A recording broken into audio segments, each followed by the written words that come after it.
Dnes si představíme program Monitor váhy od firmy OriginSoft.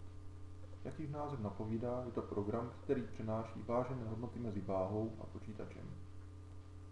Tyto hodnoty ukládá do CSV dokumentu, který lze následně zpracovat třeba v Microsoft Excel. Jedná se o spustitelnou aplikaci bez nutnosti instalace. Jakmile program spustíme, jsme vyzváni k vložení registračního klíče. Tento klíč získáme po kontaktování některého z pracovníků společnosti OriginSoft.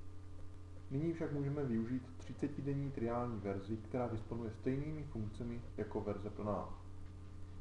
Po odkliknutí se nám program spustil v pravém dolním rohu jako aplikace. Nejdříve je v programu nutné nastavit informace o váze, jako je například na kterém komportu je připojena, v mém případě číslo 9. Dále zvolíme typ váhy a počet desetinných míst.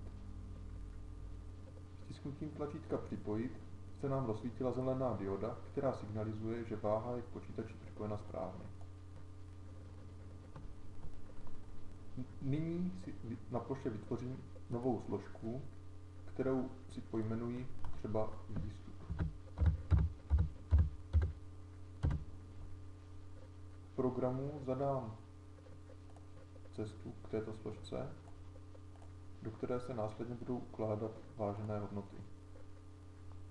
Ještě si zde mohu zvolit, zda chci ukládat data po dnech, nebo po směnách, anebo zda je nechci ukládat vůbec. Jakmile si otevřu tuto složku, tak je v této době prázdná. Nyní však vložím na váhu předmět. Zde můžeme vidět zaznamenanou hmotnost. Po stisknutí tlačítka Uložit data se nám v cílové složce vytvořil CSV dokument. Když jej otevřu, tak zde je vidět datum, čas i hmotnost. V programu si můžeme dále zvolit ukládat jako dynamický režim. To znamená, že program si zapamatuje a uloží nejvyšší maximální ustálenou hmotnost. V této době si pamatuje hmotnost 118 gramů.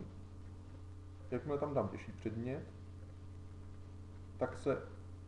tak se hmotnost navýší. Když nyní stisknu Uložit data,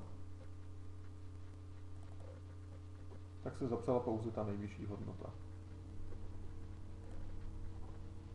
To by bylo jednoduché vysvětlení programu Monitor váhy od firmy OriginSoft.